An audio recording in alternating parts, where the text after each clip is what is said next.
C'était en novembre dernier dans une classe de 5e d'Île-de-France. Un des élèves proteste contre l'organisation de la minute de silence. Il commence par justifier les tueries de Paris en expliquant qu'au quotidien, c'est ce qui est vécu en Syrie et en Irak et qu'il ne faut pas s'étonner que ça arrive sur le territoire français.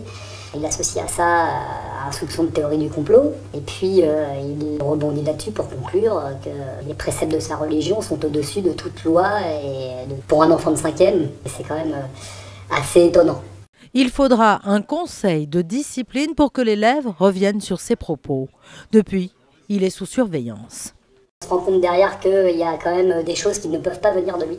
Il est à la croisée des chemins, mais pour l'instant il est encore avec nous. Une situation lourde pour des enseignants peu formés à ces questions et inquiets.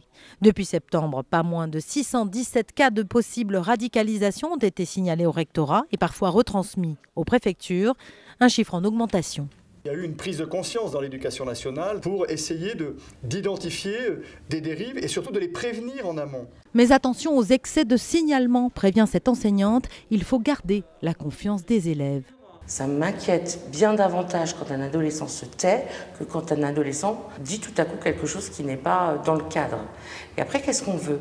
Si on veut libérer la parole, laisser venir la parole, alors il faut accepter que dans un premier temps, il y ait des paroles provocatrices.